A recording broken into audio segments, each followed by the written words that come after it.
ಎಂಬುದಾಗಿ ಸೂತ ಪುರಾಣಿಕರು ಶೌನಕಾದಿ ಋಷಿಗಳಿಗೆ ನಿರೂಪಣೆ ಮಾಡಿದ 5ನೇ ಅಧ್ಯಾಯವು ಸಮಾಪ್ತಿಯಾಯಿತು. ಸರ್ವಸ್ಯಾಪ್ಯೈ ಸರ್ವಸ್ಯ ಜಿತ್ಯೈ ಸರ್ವಮೇವ ತೇನ ಆಪ್ನೋತಿ ಸರ್ವಂ ಜಯತಿ. 5 ಕಥೆಗಳು ಅಧ್ಯಾಯ ಮುಗಿದಿದೆ ಸತ್ಯನಾರಾಯಣ ಸ್ವಾಮಿದು. ಮತ್ತೆ ಇನ್ನೊಂದು ಉತ್ತಮವಾದ ವಿಷಯ ಎಂದು ಅಂತ ಹೇಳಿದ್ರೆ, ನಾವು ನಮ್ಗೆ ಒಳ್ಳೇದಾಗ್ಲಿ ಅಂತ ಹೇಳಿ ಪ್ರತಿ ಸಾರಿ ನಾವು ಸತ್ಯನಾರಾಯಣ ಸ್ವಾಮಿ ಅಂದ್ರೆ ಸಂತಾನವಿಲ್ಲದವರಿಗೆ ಸಂತಾನ ಕೊಡ್ತಾನೆ, ಹಣ ಇಲ್ಲದವರಿಗೆ ಹಣ ಕೊಡ್ತಾನೆ, ಧೈರ್ಯ ಇಲ್ಲದೆ ಇರೋರಿಗೆ ಧೈರ್ಯ ಕೊಡ್ತಾನೆ, ಹೀಗಂತ ಹೇಳಿ ಸತ್ಯನಾರಾಯಣ ಪೂಜೆಯನ್ನು ನಾವು ಅವಾಗ ಮಾಡ್ತಾ ಇರ್ತೀವಿ. ಸತ್ಯನಾರಾಯಣ ಪೂಜೆ ಮಾಡಬಹುದು, ಬೇರೆ ಬೇರೆ ದೇವತೆಗಳ ಹೋಮ ಹವನಗಳನ್ನು ಮಾಡಬಹುದು. ಹಾಗೆಯೇ ಮತ್ತೆ ನಾವು ನಮ್ಮ ದೇಹವನ್ನು ಕಾಪಾಡಿಕೊಳ್ಳೋದು, ನಮ್ಮ ದೇಹ ಮತ್ತೆ ದೇಶ ಎರಡೂ ಒಂದೇ. ನಮ್ಮ ದೇಹ ನಮಗೆ ಎಷ್ಟು ಮುಖ್ಯನೋ ನಮ್ಮ ದೇಶನೂ ಅಷ್ಟೇ ಮುಖ್ಯ. ಹಾಗಾಗಿ ನಮ್ಮ ದೇಹವನ್ನು ಕಾಪಾಡಿಕೊಳ್ಬೇಕಾದ್ರೆ ನಾವು ಪ್ರತಿ ದಿವಸ ನಮಗ್ ಬೇಕಾದಂತ ಒಳ್ಳೆ ಉತ್ತಮವಾದ ಆಹಾರ ಮತ್ತೆ ಹಾರ್ಲಿಕ್ಸು, ಹಾಲು ಇತ್ಯಾದಿಗಳನ್ನು ತಗೊಳ್ತೀವಿ. ಪ್ರತಿದಿನ 1 ಗಂಟೆ ವಾಕಿಂಗ್ ಮಾಡ್ತೀವಿ.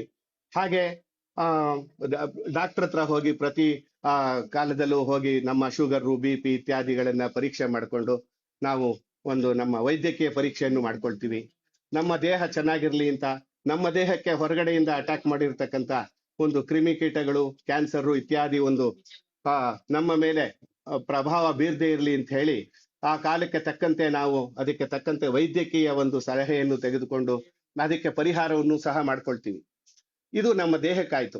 ನಮ್ಮ ದೇಶಕ್ಕೂ ಕೂಡ ಇದೇ ರೀತಿ ಕಾಯಿಲೆ ಬರುವಂತ ಪರಿಸ್ಥಿತಿ ಸದಾ ಕಾಲದಿಂದನೂ ಇದ್ದೇ ಇದೆ. ಅದೇ ರೀತಿ ಈ ಕಾಲದಲ್ಲಿ ನಮ್ಮ ದೇಶಕ್ಕೆ ಮತ್ತೆ ನಮ್ಮ ಸನಾತನ ಧರ್ಮಕ್ಕೆ ದೊಡ್ಡ ಕಾಯಿಲೆಗಳು ಬರುವಂತ ಅವಕಾಶಗಳಿವೆ. ಮತ್ತೆ ಇವಾಗ ನಾವು ಪ್ರತಿದಿನ ನೋಡ್ತಾನೆ ಇದೀವಿ, ಆ ಕಾಯಿಲೆ ಬಂದಿದೆ. ಆ ಕಾಯಿಲೆಯನ್ನು ಪರಿಹಾರ ನಮ್ಮ ದೇಹಕ್ಕೆ ಯಾವ ರೀತಿ ನಾವು ಔಷಧಿ ತಗೊಂಡು ಪರಿಹಾರ ಮಾಡ್ಕೊಳ್ತೀವೋ ಅದೇ ರೀತಿ ನಮ್ಮ ದೇಶಕ್ಕೂ ಕೂಡ ಮುಂದೆ ಬರ್ತಕ್ಕಂಥ ಕಾಯಿಲೆಯನ್ನು ಪರಿಹಾರ ಮಾಡ್ಕೋಬೇಕು. ಮತ್ತೆ ನಮ್ಮ ಸನಾತನ ಧರ್ಮ ಸದಾ ಉಳಿದಿರ್ಬೇಕು. ನಾವೆಲ್ಲ ಚೆನ್ನಾಗಿರ್ಬೇಕು ಅಂತ ಹೇಳಿದೆ ಅಂದ್ರೆ ಇವತ್ತಿನ ದಿನ ಸತ್ಯನಾರಾಯಣ ಸ್ವಾಮಿ ಪೂಜೆಯನ್ನು ಚೆನ್ನಾಗಿ ಮಾಡ್ತಾ ಇದ್ದೀವಿ, ಕೂತ್ಕೊಂಡು ಧೈರ್ಯದಿಂದ ಮಾಡ್ತಾ ಇದ್ದೀವಿ. ಇನ್ನೊಂದು 10 ವರ್ಷಗಳ ಕಾಲ ನಾವು ಇದೇ ರೀತಿ ನಿದ್ರೆ ಮಾಡಿದ್ದಾದ್ರೆ ನಾವು ಈ ಸತ್ಯನಾರಾಯಣ ಪೂಜೆಯನ್ನು ಮಾಡುವಂತ ಸಮಯದಲ್ಲೇ ಯಾರೋ ಬಂದು ನಮ್ಮನ್ನ ಹೊರಗಡೆ ಎಳೆದಾಕಿ ನೀವು ಇದು ಪೂಜೆ ಮಾಡೋಕೂಡ್ದು, ನೀವು ಇನ್ನು ಮುಂದೆ ಇದೆಲ್ಲ ಆಚರಿಸಬೇಡಿ ಅಂತ ಹೇಳಿ ನಮ್ಮನ್ನೆಲ್ಲ ಹೊರಗಡೆ ದಬ್ಬುವಂತ ಕಾಲ ಬಂದೇ ಬರುತ್ತೆ. ಅದ್ಯಾವುದು ಬರಬಾರ್ದು. ಅಂದ್ರೆ ನಮ್ಮ ದೇಹ ನಾವು ಚೆನ್ನಾಗಿರ್ಬೇಕು ಅಂತ ಹೇಗೆ ಬಯಸುತ್ತೇವೋ ಅದೇ ರೀತಿ ನಮ್ಮ ದೇಶ ಚೆನ್ನಾಗಿರ್ಬೇಕು, ನಮ್ಮ ಸನಾತನ ಧರ್ಮ ಸದಾ ಹೀಗೆ ಉಳಿದಿರ್ಬೇಕು ಅಂತ ಹೇಳಿದ್ರೆ ಈ ತಿಂಗಳ 26ನೇ ತಾರೀಕು ಚುನಾವಣೆ ಬರ್ತಾ ಇದೆ. ಚುನಾವಣೆಯಲ್ಲಿ ಮತವನ್ನು ಚಲಾಯಿಸುವುದರ ಮುಖಾಂತರ ಪ್ರತಿಯೊಬ್ಬರು ಆ ಭಗವಂತನ ಕೃಪೆಗೆ ಪಾತ್ರರಾಗಬೇಕು. ಭಗವಂತನ ಕೃಪೆಗೆ ಹೇಗಪ್ಪ, ಇದಕ್ಕೂ ಅದಕ್ಕೂ ಹೇಗೆ ಸಂಬಂಧ ಅಂತ ಹೇಳಿದ್ರೆ, ನಮ್ಮ ಸನಾತನ ಧರ್ಮ ಉಳಿಬೇಕು ಅಂತ ಹೇಳಿದ್ರೆ ಉಳಿಯೋದಕ್ಕೆ ನಾವು ಸಹಾಯ ಮಾಡ್ತಾ ಇದೀವಿ ಅಂತ ಹೇಳಿದ್ರೆ ಆ ಭಗವಂತನಿಗೆ ಪ್ರೀತಿ ಆಗತ್ತೆ.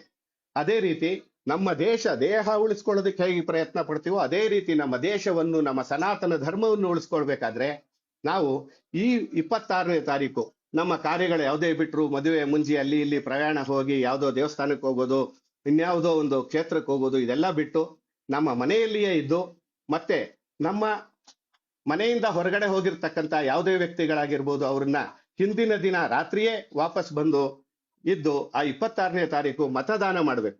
ಮತದಾನ ನೀವು ಯಾರಿಗಾದ್ರೂ ಮಾಡ್ಕೊಳ್ಳಿ. ನಿಮ್ಮ ಮನಸ್ಸಿಗೆ ಈ ವ್ಯಕ್ತಿ ನಮ್ಮ ದೇಶವನ್ನು ಉಳಿಸುತ್ತಾನೆ, ಅವನು ನಮ್ಮನ್ನೆಲ್ಲ ಕಾಪಾಡ್ತಾನೆ ಅಂತ ಯಾರ ಮೇಲೆ ನಂಬಿಕೆ ಇರುತ್ತೋ ಆ ಪಕ್ಷಗಳಿಗೆ ಮತ್ತೆ ಆ ವ್ಯಕ್ತಿಗೆ ನೀವು ಮತದಾನ ಮಾಡಬಹುದು. ಇವ್ರಿಗೆ ಮಾಡಿ ಅವ್ರಿಗೆ ಮಾಡಿ ಅಂತಕ್ಕಂಥ ಯಾವುದು ಅಂತದ್ದಿಲ್ಲ.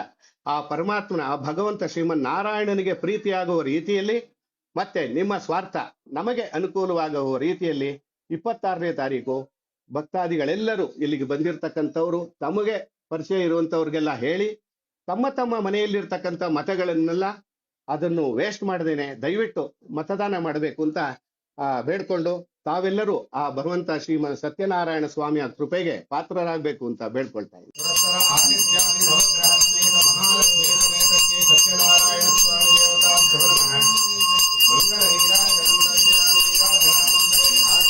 ಸಮರ್ಪಯಾಮಿ ಆಚಮನೀಯಾನಂತರ